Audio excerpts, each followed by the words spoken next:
Halo pemirsa Women's Talk, berjumpa dengan saya Rosa Lencu. Pemirsa, saya sedang membuat kerajinan dari tanah liat atau mengikuti Powdery Class di Ganara Art. Nah, Ganara Art ini sendiri merupakan platform di mana kita semua ini biasanya semakin suka dengan kreativitas dan juga kerajinan ataupun seni budaya karena ikut-ikut kelas di Ganara Art. Nah, pemirsa penasaran seperti apa? Kita akan langsung berbincang dengan CEO dan juga founder dari Ganara Art. Yuk ikutin keseruannya.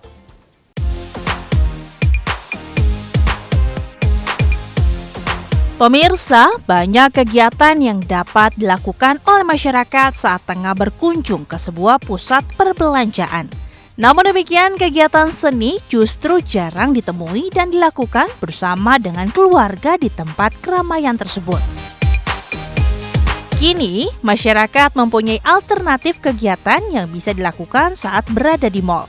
Salah satunya melalui Ganara Art, yang merupakan ruang publik dan dapat digunakan untuk berkesenian. Di mana para pengunjung bisa menikmati berbagai kegiatan melalui bermacam model kelas yang disediakan. Mulai dari melukis di tote bag dan topi, melukis di gelas atau vas, serta membuat berbagai macam keramik dan juga art cafe. Dengan adanya ruang berkesenian di publik, masyarakat dapat menikmati seni tanpa adanya jarak. Oleh karena itu, diharapkan semakin banyak masyarakat yang bisa berkegiatan seni sehingga seni tidak lagi berjarak dan dapat dinikmati masyarakat tanpa batas termasuk tempat dan usia. Lantas bagaimana strategi Ganara Art dalam meningkatkan minat seni dan kreativitas masyarakat Indonesia? Simak perbincangannya bersama dengan CEO and founder Ganara Art, Tita Jumario, hanya di Women's Talk.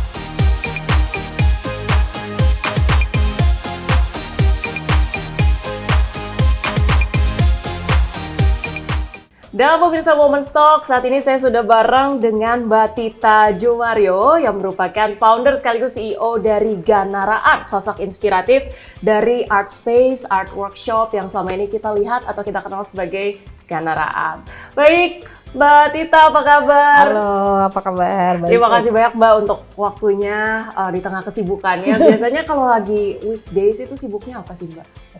Kalau weekday sih udah pasti sibuknya urus Ganara ya. Okay. Gitu. Karena kan Ganara sendiri kita ada sekarang currently kita ada 6 cabang, 5 di Jakarta dan 1 di Makassar. Yes. Jadi secara koordinasi emang masih aku pegang juga. Betul. Gitu. Dan juga aku kesibukan selain itu juga memang pasti ngurus anak-anak karena Betul. Ganara sendiri ini kan sebenarnya terdiri dari singkatan dari 3 putra kita. Okay. Jadi saya dan suami saya, Ranat Indra, yang mendirikan Ganara 2013. Dan Ganara ini singkatan dari Gadra, Nawagra, dan Ralanggana. Oke. Ketiga laki-laki. Yang ini juga laki-laki.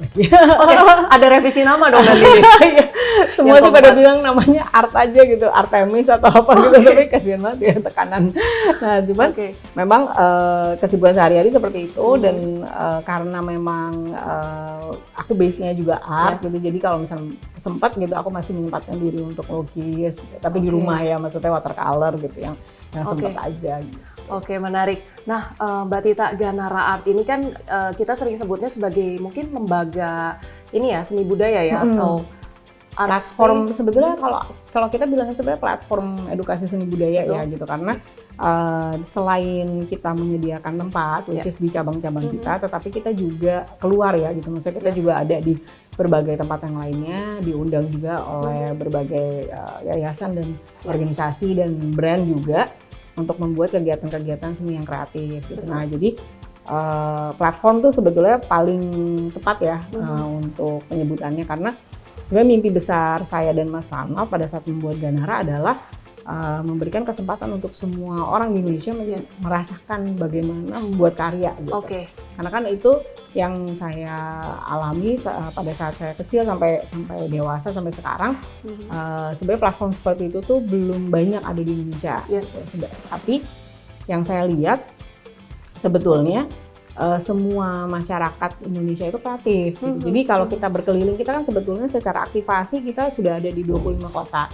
Tapi memang bentuknya bukan ini ya, bukan cabang. Yang cabangnya memang ada di Jakarta dan Makassar. Tapi setiap berkegiatan kita melihat antusiasme yang besar sekali dari masyarakat untuk berkarya. Gitu.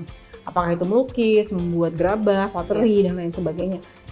Tapi itu tuh masuk ke dalam kemampuan untuk mengekspresikan diri lewat seni gitu. Dan itu berbasis kepada memang masyarakat Indonesia itu sangat tinggi seni dan budayanya gitu. Nah ini kan gimana menariknya menarik kemampuan ini dan keinginan ini, tapi dibuat lebih engaging dan lebih massal ya gitu. Jadi semua orang bisa melakukannya. Iya. Ini satu hal yang sangat menarik dari Ganara Art. Biasanya itu kalau orang-orang yang suka begitu ya dan juga memang sudah terbiasa dengan kreativitas seni, itu biasanya mereka-mereka yang merasa memang passionate dan punya kemampuan begitu. Nah, tapi Ganara Art ini saya lihat memang fenomenanya jadinya untuk semua orang begitu dan kapan saja gitu. Jadi nggak rasanya seni itu sebenarnya nggak ada rasa takut begitu. Nggak ada rasa takut untuk mencoba. Dan sebenarnya Ganara Art ini kalau kita bandingkan mungkin kalau zaman dulu tuh orang kalau mau berkarya lewat seni itu mungkin ke sanggar gitu ya. Nah, ada perbedaan tersendiri nggak antara Ganara Art dengan sanggar gitu? Kalau perbedaannya Ganara sendiri dengan sanggar, karena kan saya juga produk sanggar ya dulu waktu kecil. Jadi memang ada pakem-pakem yang memang dijalankan gitu. Misalkan pasti pernah lihat deh kalau misalnya anak-anak sanggar ikut lomba gambar atau lomba lukis gitu ya. Awannya tuh gradasinya, betul. Pohonnya gradasinya gitu. Nah sedangkan yang kita perhatikan setelah kita juga sering membuat lomba, tetapi lomba yang dilaksanakan oleh Ganara itu mendorong kemampuan mereka untuk berekspresi malah gitu. Nah jadi karena kita melihat kalau misalkan anak-anak yang memang sudah terstruktur gitu, dia udah tahu nih ngejar untuk jadi juara ya maksudnya, dia biasanya nanti di usia-usia remaja dia lose interest. I see. Jadi mereka tidak akan terus tumbuh menjadi seniman atau desainer atau orang di bidang kreatif karena merasakan itu sebagai tugas. Betul. Dan terkunci dan pakem-pakem tuntutan itu ya. Betul. Jadi kayak langit warna biru gitu. Padahal kan sebenarnya langit orange juga ada gitu ya. Nah, dan ini nih memang perbedaannya Ganara adalah Ganara memberikan kebebasan itu kepada individu. Maksudnya mau itu anak-anak ataupun remaja maupun dewasa, bahwa ini adalah kebebasan dari mereka untuk berekspresi gitu. Nah, yang tadi disampaikan juga Art for Everyone, cara kita melakukan ini setelah pandemi sebetulnya kita baru mulai melakukannya. Kita membuat satu kelas, satu inovasi namanya All Day Art Activity, di mana memang semua kegiatan yang memang semua orang yang mau datang ke cabang-cabang Ganara itu bisa datang kapan saja, tidak perlu booking, dia bisa betul-betul tinggal langsung datang dan ini bisa langsung memproses ya, kayak purchasing gitu misalkan, ibaratnya kayak kita ngopi aja gitu ya maksudnya. Kalau misalnya kita ke coffee shop kita pengennya cafe latte atau apa gitu, nah ini tinggal milih gitu mau painting, mau pottery dan lain sebagainya, nanti akan ada tim yang membantu. Lalu mereka melakukan sendiri secara personal individu gitu ya atau bersama teman-teman. Di semua meja yang sudah disediakan di cabang-cabang Ganara itu ada QR code. Jadi mereka tuh bisa langsung scan, terus mereka bisa langsung melihat video tutorial dari guru-guru kita yang mengajarkan cara bikin, misalkan mau bikin mangkok, mau bikin gelas dan lain sebagainya dari tanah liat gitu. Nah, sebetulnya memberikan freedom itu adalah sama pentingnya dengan mengajak mereka belajar mengenal seni gitu ya. Maksudnya saya suka banget peribahasa ini, nggak kenal maka nggak sayang gitu. Makanya kenapa kita bisa mainstreaming culture gitu, art and culture gitu kan, yang tadinya nggak mainstream ya. Maksudnya ibaratnya orang yang ke pameran atau orang yang berkarya adalah adalah orang-orang yang memang merasa bahwa memang jago gitu ya di sini. Sedangkan harusnya semuanya tuh bisa gitu. Bisa dinikmati oleh semua orang. Iya, betul. Tapi menarik sekali mendengarkan cerita dari Mbak Tita. Rasanya semuanya tidak akan mungkin sesukses dan seberhasil ini kalau tidak dimulai dari kecintaan itu sendiri terhadap seni begitu ya. Nah, awal mulanya dari mana nih Mbak? Apakah karena dilesin ke sanggar gitu atau memang sudah merasa berbakat dari kecil nih? Jadi kebetulan almarhum bapak saya, Jumario Mamuhni adalah seorang wartawan seni. Jadi dulu juga sempat menjadi wartawan antara gitu ya di beberapa di beberapa situasi politik lah gitu ya dulu, tetapi sempat membuat majalah pertama interior di Indonesia, majalah Asri. Nah, waktu usia 4 tahun itu kayaknya pengalaman berjalan-jalan dengan bapak gitu. Aku sampai rumah tuh karena seneng banget, terus aku umur 4 tahun tuh aku gambar-gambar gitu di tembok rumah gitu. Jadi aku naik piano terus gambar-gambar gitu ya. Itu nggak dimarahin, Mbak? Nah, kan biasanya orang tua akan marahin ya. Nah, kebetulan bapakku karena memang seniman ya gitu, terus bapakku malah meneliti satu persatu gitu gambarnya, terus bilang gitu, wah ini gambarnya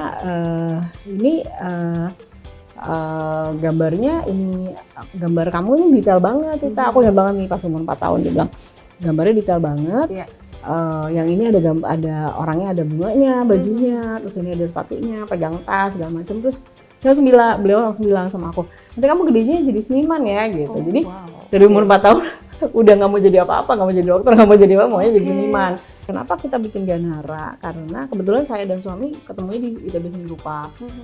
Kalau suami saya di tekstil, saya di lukis. Nah, tapi kita berdua percaya hal yang sama, bahwa sebetulnya semua orang berhak berkesenian, dan ini tuh adalah profesi yang kalau misalnya dijalankan dengan tepat dan memang bersungguh-sungguh gitu ya, dengan passion dan grit, pasti akan sukses gitu.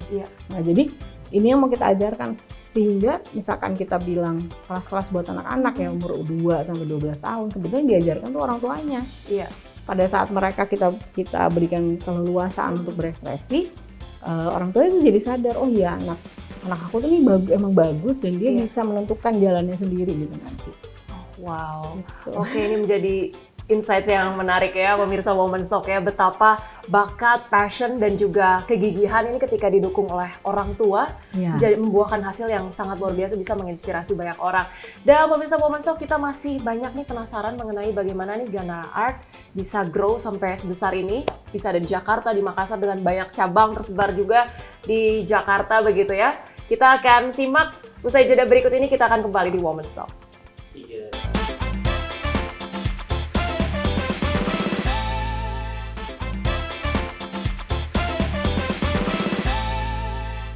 Oke pemirsa Women's Talk, kita masih berbincang dengan Mbak Tita di sini sebagai founder dan juga CEO dari Ganara Art. Berarti so far itu fasilitas-fasilitas ataupun kelas-kelas yang dimiliki Ganara Art ini apa aja sih Mbak? Oke, jadi kita sekarang terutamanya kita ada 6 cabang ya, 5 ada di Jakarta, 1 ada di Makassar. Yang di Jakarta itu kita ada di sini di Rumah Wijaya, ada di Plaza Indonesia, ada di Desa Seni Ganara di Taman Mini Indonesia Indah.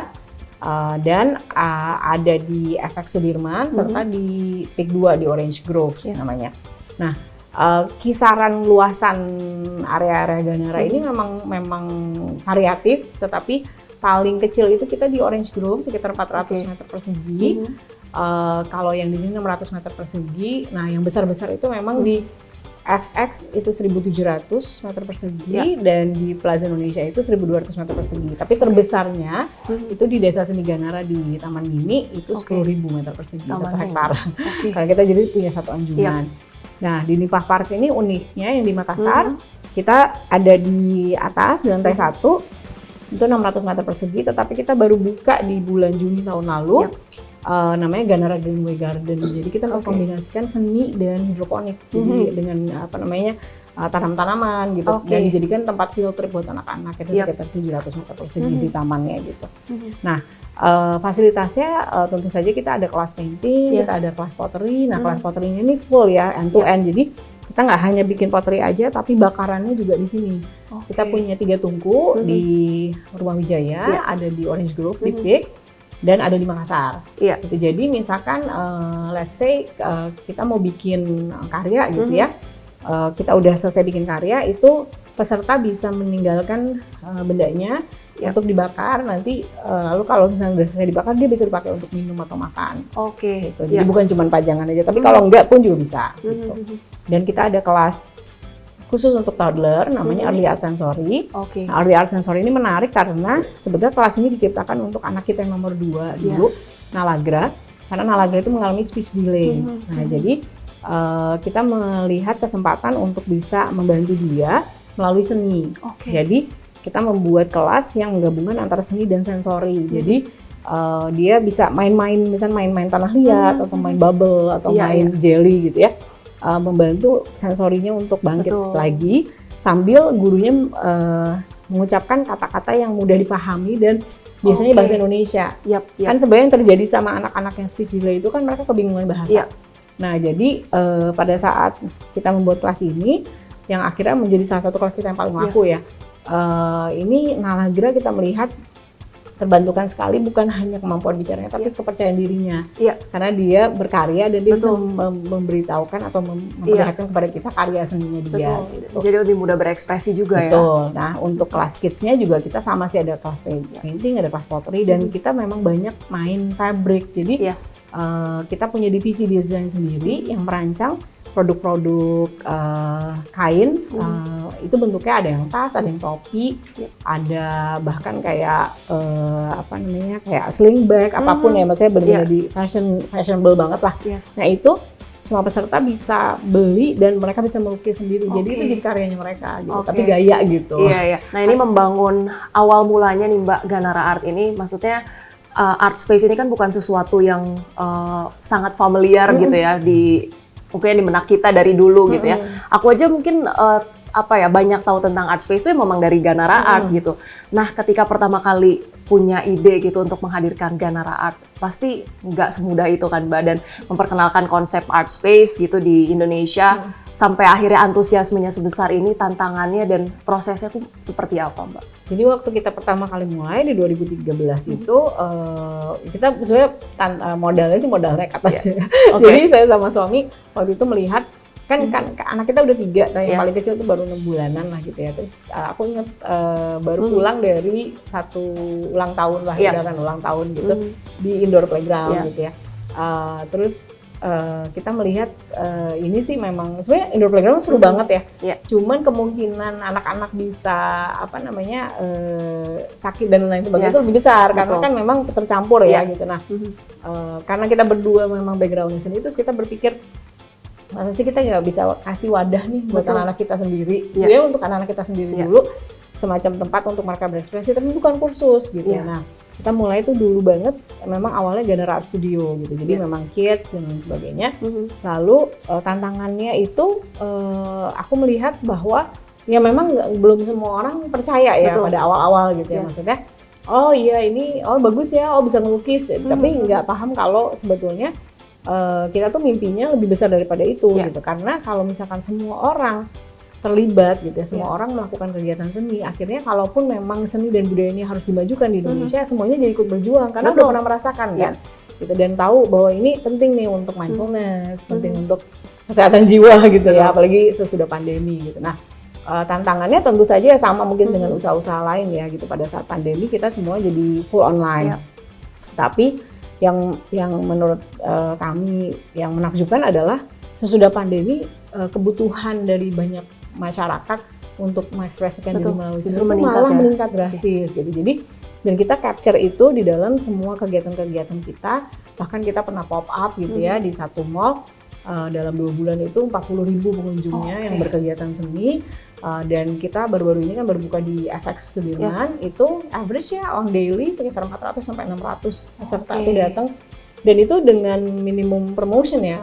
Kebayang ya kalau misalnya memang ini benar-benar dipromosikan dengan besar kayak gimana gitu. Nah, jadi memang kita melihat kebutuhannya itu banyak nih dari peserta. Jadi mereka datang, mereka pengen bikin karya, tapi mereka juga pengen foto-foto kan gitu. Nah, jadi mereka juga, jadi si area kita tuh penting untuk dibuat artistik gitu. Dan kalau misalnya mengunjungi semua cabang kita bahkan sampai Makassar, nggak ada satupun cabang kita yang bentuknya sama.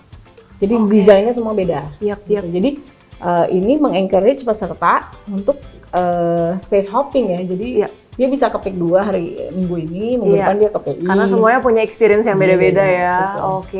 Ini luar biasa sekali, tapi terkait dengan target mungkin ya, target bisnis ataupun langkah-langkah ekspansi nanti ke depannya dari Ganara Art masih akan kita bahas usai jeda berikut ini. Tetaplah di Women's Talk.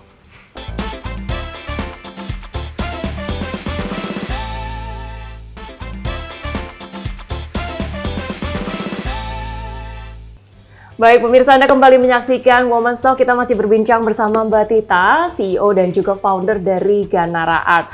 Baik Mbak Tita, ini memiliki Ganara Art yang kini udah sukses begitu ya, hadir di mana-mana dengan antusiasme masyarakat Indonesia yang besar juga. Tapi saya percaya pasti setiap orang yang bekerja dengan hati, dengan mimpi yang besar, dan juga tentunya dengan kreativitas dan bakat yang luar biasa begitu ya, pasti punya mimpi yang lebih lagi gitu. Untuk Mbak Tita sendiri sekarang mimpinya masih apa lagi nih untuk Ganara Art? Masih banyak sebenarnya. Masih banyak ya? Jadi sebenarnya target kita di tahun ini kita bisa membuka bukan mesti cabang ya gitu, tapi kita bisa membuka banyak pop up ya, pop up spaces, dan ini bisa memanfaatkan juga tempat-tempat yang memang sebetulnya selama ini mungkin belum tereksplorasi dengan baik gitu. Misalkan seperti museum cagar budaya kan. Kita tuh waktu kebetulan 2018-2019 sempat keliling dengan Kemendikbud untuk mengadakan festival namanya Nusantara Art Festival.